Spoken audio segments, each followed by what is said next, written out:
ये फैमिली अपने बेटे का बर्थडे मनाने के लिए समंदर के बीचों बीच एक बोट पर जाती है तो उसी समय समंदर में एक बहुत बड़ा तूफान आ जाता है। इसके कारण समंदर का पूरा पानी रातों रात सूख जाता है और अब वो जगह एक भयानक वीरान रेगिस्तान बन जाता है। ऐसे में समंदर की गहराई में छिपे भयानक क्रीचर भी अब उनके पीछे पड़ जाते हैं और ये सब लोग बिना खाने पानी के यहाँ फंस जाते हैं। कहानी की शुरुआत में हम कैरिबियन सी में एक बोट देखते हैं जिस पर टॉम, जूलिया और उनके 2 बच्चे कैसी और बेन होते हैं। टॉम अपने बेटे बेन को फिशिंग करना सिखा रहा था और जूलिया समंदर में स्विमिंग कर रही थी। कैसी इस वक्त गाने सुन रही थी। बोट में लगा कंपास अचानक गोल गोल घूमने लगता है। पानी में तैर रही जूलिया को भी कुछ अजीब महसूस होता है क्योंकि लहरों का बहाव लगातार बदल रहा था। इसके चलते जूलिया को स्विमिंग करने में काफी प्रॉब्लम होने लगती है और वह गहरे पानी में डूबने लगती है। वह किसी तरह तैर कर अपनी यॉट की तरफ लौटने की कोशिश करती है मगर नाकाम रहती है और डूबते डूबते अपनी बेटी कैसी को मदद के लिए पुकारती है। कैसी ने हेडफोन लगा रखे थे और वह गाने सुन रही थी, इसलिए उसे जूलिया की आवाज सुनाई नहीं देती। इससे पहले कि जूलिया पानी में डूब जाती,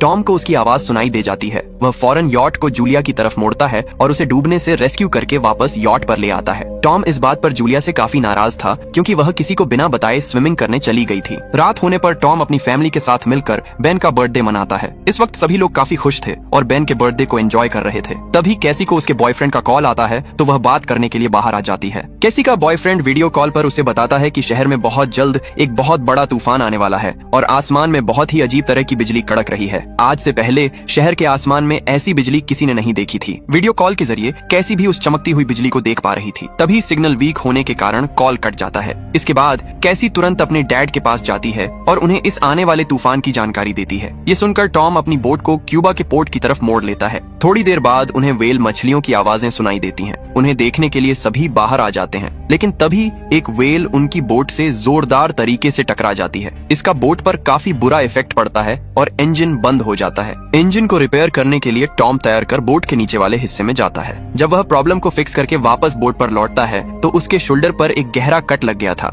जो प्रोपेलर को ठीक करते वक्त लगा था। टॉम जूलिया को बताता है कि बोट का एक प्रोपेलर टूट गया है और दूसरा पूरी तरह जाम है, इसलिए अब उन्हें मदद का वेट करना पड़ेगा। टॉम अपनी फैमिली को तसल्ली देता है कि उनके पास 4 दिन का खाना मौजूद है और वे अभी कार्गो शिप के ट्रैक पर हैं, इसलिए कोई न कोई शिप उन्हें जल्दी ही ढूंढ लेगी। वहाँ रुककर मदद का इंतजार करने के सिवा कोई ऑप्शन नहीं था क्योंकि उनका रेडियो भी अब ठीक से काम नहीं कर रहा था। अब अचानक उन सबको एक अजीब सी आवाज सुनाई देने लगती है। जब वे बाहर जाकर देखते हैं तो आसमान से आग के गोले समंदर में गिर रहे थे। ये देखकर टॉम तुरंत किसी भी तरह बोट को स्टार्ट करने की कोशिश करता है क्योंकि एक आग का गोला बिल्कुल उसी जगह गिरने वाला था जहाँ उनकी बोट खड़ी थी। टॉम किसी तरह अपनी फैमिली को बचा लेता है मगर अब बोट का इंजन पूरी तरह डेड हो चुका था। आसमान से जो आग के गोले गिर रहे थे वह असल में सैटेलाइट थे जो लगातार धरती पर क्रैश हो रहे थे। देखते ही देखते समंदर की लहरें बहुत ऊंची उठने लगती हैं। ये इस बात का इशारा था कि कोई भयंकर समुद्री तूफान आने वाला है। यह देखकर टॉम खुद भी सेफ्टी जैकेट पहन लेता है और अपनी फैमिली को भी पहना देता है ताकि अगर बोट क्रैश हो जाए तो वे डूबने से बच सकें।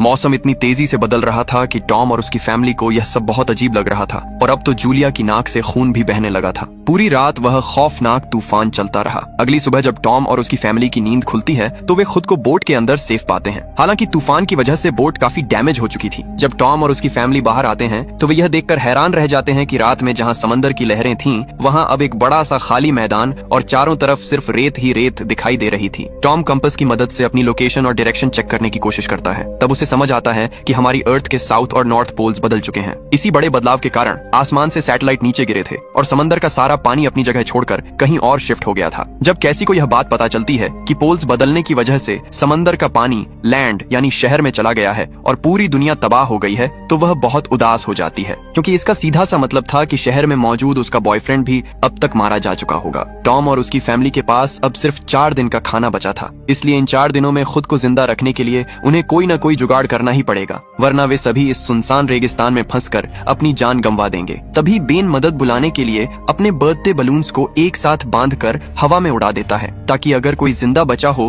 तो वो इसे देखकर मदद के लिए आ सके। वहीं दूसरी तरफ टॉम रेडियो पर किसी से कांटेक्ट करने की लगातार कोशिश कर रहा था। आखिरकार टॉम का कांटेक्ट नोवा नाम के एक इंसान से हो जाता है। नोवा टॉम को बताता है कि वह अपने एक दोस्त के साथ सबमरीन में डीप ओशन को एक्सप्लोर कर रहा था, लेकिन पोल्स बदलने की वजह से जब पानी लैंड की तरफ शिफ्ट शिफ्ट हुआ तो उसका साथी मारा गया और अब वह बिल्कुल अकेला है। नोवा टॉम को यह भी जानकारी देता है कि उसकी सबमरीन के एडवांस्ड गैजेट से उसे पता चला है कि 5 दिनों के अंदर समंदर का सारा पानी वापस अपनी जगह पर आ जाएगा। अर्थ पर लाखों साल पहले भी ऐसी घटना हो चुकी है, इसलिए उन्हें खुद को बचाने के लिए जल्द ही कोई रास्ता निकालना पड़ेगा। जब टॉम नोवा से पूछता है कि उसकी सबमरीन में कितने लोगों की कैपेसिटी है, तो नोवा बताता है कि उसमें सिर्फ 3 लोग ही आ सकते हैं। चूंकि उसका साथी अब इस दुनिया में नहीं है, इसलिए वह अपने साथ 2 लोगों को ले जा सकता है। ये सुनते ही जूलिया नोवा से रिक्वेस्ट करती है कि वह उसके दोनों बच्चों कैसी और बेन को अपनी सबमरीन में जगह दे दे। वह हर हाल में अपने बच्चों की जान बचाना चाहती थी। टॉम और जूलिया नोवा को यकीन दिलाते हैं कि वे सिर्फ कैसी और बेन को ही उसके पास भेजेंगे। ये सुनकर नोवा तैयार हो जाता है और उन्हें अपनी लोकेशन सेंड कर देता है। टॉम जब लोकेशन देखता है तो उसे पता चलता है कि नोवा उनसे बहुत ज्यादा दूर है, लेकिन अगर वे सुबह से ही पैदल चलना शुरू कर दें तो 3 दिन में वहां तक पहुंच सकते हैं। अगले दिन टॉम और जूलिया अपना सारा जरूरी सामान पैक करते हैं और आगे के सफर की तैयारी में लग जाते हैं। इसी बीच टॉम को बोट के बाहर किसी डॉग के भौंकने की आवाज आती है। बाहर जाकर देखने पर उसे एक आदमी बोट की तरफ आता दिखता है। उस आदमी के साथ एक डॉग था और उसने अपने हाथों में एक भाला पकड़ रखा था। टॉम उस अजनबी के पास जाता है और उसे पीने के लिए पानी ऑफर करता है। टॉम उससे पूछता है कि वो जिंदा कैसे बच गया और इस सूखी जगह पर क्या कर रहा है, मगर वह अजीब इंसान पानी पीने के बाद अचानक उसी बोतल से टॉम पर अटैक कर देता है। टॉम जमीन पर गिर पड़ता है, जिसके बाद वह आदमी अपने भाले से टॉम पर वार करके उसका मर्डर कर देता है। जूलिया ये खौफनाक मंजर देखकर बुरी तरह डर जाती है और अपनी जान बचाने के लिए बोट की तरफ भागती है। वह आदमी अपना भाला जूलिया की तरफ फेंकता है, जो सीधे जूलिया के शोल्डर पर जाकर लगता है। घायल होने के बावजूद जूलिया किसी तरह हिम्मत करके बोट के अंदर पहुंच जाती है और अंदर से गेट लॉक कर लेती है। जूलिया तुरंत अपने दोनों बच्चों को बोट के अंदर एक सेफ जगह छिपा देती है और सेफ्टी के लिए कैसी के हाथों में फ्लेयर गन थमा देती है। वह खुद एक चाकू लेकर उस किलर को मारने के इरादे से बोट में ही छिप जाती है। वह आदमी बोट का गेट तोड़कर अंदर घुस आता है और पागलों की तरह जूलिया को ढूंढने लगता है, लेकिन उसे जूलिया अंदर नहीं मिलती, क्योंकि वह सही मौका देखकर बोट से बाहर निकल गई थी और बोट के नीचे छिप गई थी। वह आदमी तो जूलिया को नहीं देख पाता, मगर उसका डॉग जूलिया को देख लेता है और जोर जोर से भौंकने लगता है। खतरा देखकर जूलिया चाकू से उस डॉग को मार देती है। थोड़ी ही देर में वह आदमी अपने डॉग की डेड बॉडी देख लेता है और गुस्से में पागल होकर जूलिया को तलाशने लगता है। जब जूलिया अपने बच्चों के पास वापस पहुंचती है तो वो आदमी भी वहां आ धमकता है और जूलिया को जान से मारने के लिए उस पर सीधा अटैक कर देता है। अपनी मॉम की जान बचाने के लिए कैसी तुरंत उस आदमी पर फ्लेयर गन से फायर कर देती है। फ्लेयर गन के वार से जूलिया की जान तो बच जाती है, मगर इस चक्कर में बोट में भयंकर आग लग जाती है। कैसी और बेन तो फौरन बोट से बाहर निकल आते हैं, लेकिन जूलिया अभी भी अंदर ही थी। वह खाने पीने का सामान बाहर निकालना चाहती थी ताकि रेगिस्तान में सरवाइव किया जा सके। तभी जूलिया नोटिस करती है कि वह किलर अभी भी जिंदा है। जूलिया उस पर दोबारा अटैक करके उसे बेहोश कर देती है और खाने से भरा बैग लेकर बोट से बाहर आ जाती है। इसके बाद जूलिया और उसके बच्चे टॉम की डेड बॉडी के पास बैठकर फूट फूट कर रोने लगते हैं। जूलिया देखती है कि बोट आग की लपटों में घिरी हुई है, मगर वह आदमी अभी भी जिंदा था और उन्हीं की तरफ बढ़ रहा था। उससे अपनी जान बचाने के लिए जूलिया बच्चों को लेकर वहां से भाग निकलती है। तभी एक जोरदार ब्लास्ट होता है और उनकी बोट पूरी तरह जलकर राख हो जाती है। कई घंटों तक पैदल चलने के बाद जूलिया अपने बच्चों के साथ एक पहाड़ी के पास जाकर रुकती है। तीनों की हालत अब बहुत खराब हो चुकी थी। कैसी कहती है कि पक्का उस आदमी को बेन के छोड़े गए बलून्स की वजह से ही उनकी लोकेशन का पता चला होगा। यह सुनकर बेन बहुत गिल्टी फील करता है और अपने डैड की मौत का जिम्मेदार खुद को मानने लगता है। जूलिया उसे प्यार से समझाती है कि इसमें उसकी कोई गलती नहीं है। अब अंधेरा होने वाला था, इसलिए उन्हें बिना रुके चलना होगा ताकि वे टाइम पर नोवा तक पहुंच जाएं। उधर वह खूंखार आदमी भी लगातार उनके पीछे लगा हुआ था। रास्ते में उन्हें एक क्रैश हुआ एयरप्लेन दिखाई देता है। वे तीनों उसी के अंदर छिप जाते हैं और रात उसी प्लेन के अंदर गुजारने का डिसीजन लेते हैं। रात के वक्त जब कैसी वॉशरूम के लिए प्लेन से बाहर आती है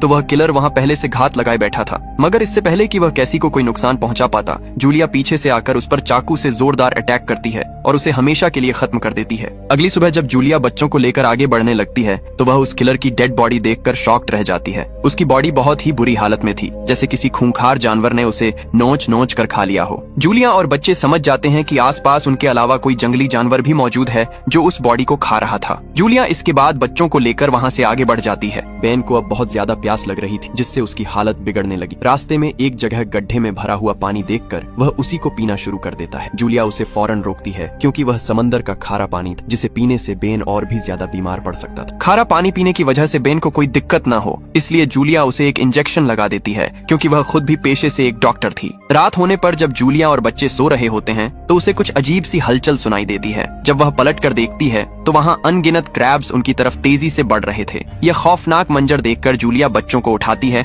और वहाँ से तुरंत भाग निकलती है। रास्ते में उन्हें कुछ लोग मिलते हैं जो एक कार्गो शिप के वर्कर थे। जूलिया उनसे मदद मांगती है, लेकिन वे वर्कर्स मदद करने के बजाय खुद को बचाने के लिए एक कंटेनर के अंदर छिप जाते हैं और उसे लॉक कर लेते हैं। इधर जूलिया उन खतरनाक क्रैब्स से बचने के लिए अपने दोनों बच्चों को लेकर कंटेनर के ऊपर चढ़ जाती है। कंटेनर पर चढ़ते वक्त जूलिया के पैर में गहरी चोट लग जाती है। अब वो खूंखार क्रैब्स उस कंटेनर के अंदर घुस जाते हैं जहां वर्कर्स छिपे हुए थे और उन पर भयानक तरीके से अटैक कर देते हैं। वर्कर्स के पास गन थी जिससे वे लगातार फायर करके क्रैब्स को दूर रखने की कोशिश करते हैं, मगर इसका कोई फायदा नहीं होता क्योंकि क्रैब्स हजारों की तादाद में थे। वे सारे वर्कर्स को बुरी तरह मार डालते हैं। दूसरी तरफ पैर की चोट के दर्द से जूलिया बेहोश हो चुकी थी। जब उसकी आंखें खुलती हैं तो वो खुद को कंटेनर पर बिल्कुल अकेला पाती है। जूलिया तुरंत अपने बच्चों को तलाशना शुरू कर देती है। तेज हवाओं की वजह से वहाँ एक भयंकर रेगिस्तानी तूफान आ चुका था जिससे चारों तरफ बस उड़ती हुई रेत ही दिख रही थी। तभी कैसी अपनी माम को देख लेती है और दोनों बच्चे अपनी माम के साथ एक कंटेनर के अंदर छिप जाते हैं। बच्चों को सही सलामत देखकर जूलिया की जान में जान आती है। कुछ देर बाद जब तूफान शांत होता है तो जूलिया बच्चों को लेकर आगे बढ़ने का डिसीजन लेती है। उन्हें एक कंटेनर में पानी की बोतल मिल जाती है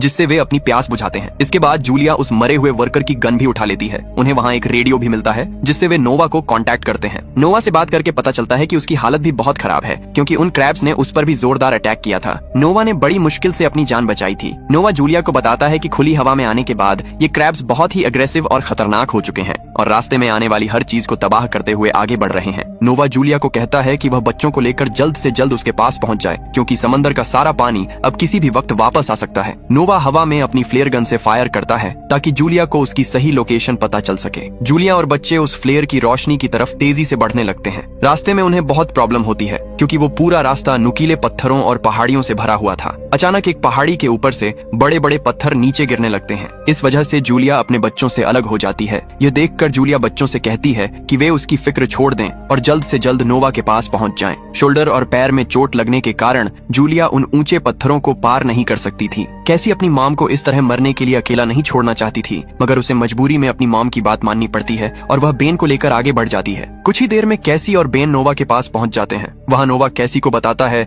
कि अब वो जिंदा नहीं बच पाएगा क्योंकि उसकी हालत बहुत ही ज्यादा क्रिटिकल हो चुकी थी। ये सुनते ही कैसी अपनी मॉम को वापस लाने के लिए दौड़ पड़ती है। उसे समझ आ गया था कि अगर नोवा उनके साथ नहीं जाएगा तो सबमरीन में तीनों लोगों के लिए जगह बन जाएगी। ऐसे में वह अपनी मॉम को लाकर उनकी जान आराम से बचा सकती है। दूसरी तरफ जूलिया अपनी तरफ आ रहे क्रैब्स पर गन से फायर करके उन्हें रोकने की कोशिश कर रही थी। देखते ही देखते उसकी गन की गोलियां भी खत्म हो जाती हैं। मगर इससे पहले कि वे क्रैब्स जूलिया पर झपटते कैसी वहां पहुंच जाती है। वह बहुत ही हिम्मत दिखाकर अपनी मॉम को वहां से निकालती है और अपने साथ ले जाती है। कैसी अपनी मॉम को लेकर वापस सबमरीन के पास आ जाती है, लेकिन उनका पीछा करते हुए वो क्रैब्स भी वहां पहुंच जाते हैं। उन्होंने सबमरीन को चारों तरफ से घेर लिया और उसे तोड़ना शुरू कर दिया। जूलिया और उसके दोनों बच्चे इस वक्त बुरी तरह डरे हुए थे। तभी उन्हें समंदर का पानी बहुत ही बड़ी लहरों के साथ वापस आता हुआ दिखाई देता है। इसे देखते ही जूलिया और बच्चे तुरंत सबमरीन के अंदर घुसते हैं और सीट बेल्ट लगा लेते हैं। अगले ही सेकंड समंदर का पूरा पानी वहां आ टकराता है और जूलिया अपने बच्चों के साथ उस सबमरीन के अंदर बिल्कुल सेफ थी। जब सब कुछ एकदम शांत हो जाता है तब जूलिया और बच्चे सबमरीन से बाहर निकलते हैं। बाहर आते ही वे अपने सामने पूरी तरह से तबाह और वीरान पड़े शहर को देखते हैं, जिसे देखकर वे शॉक्ड रह जाते हैं। इस भयानक डिजास्टर में दुनिया के लगभग सारे लोग मारे जा चुके थे और पूरी दुनिया में सिर्फ जूलिया और उसके 2 बच्चे ही जिंदा बचे थे। और इसी के साथ ये मूवी यहीं पर खत्म हो जाती है। तो दोस्तों, आपको ये कहानी कैसी लगी नीचे कमेंट करके जरूर बताना। इसी तरह की कहानियों की डेली डोज के लिए हमारे चैनल को सब्सक्राइब जरूर करना। मैं मिलूंगा आपसे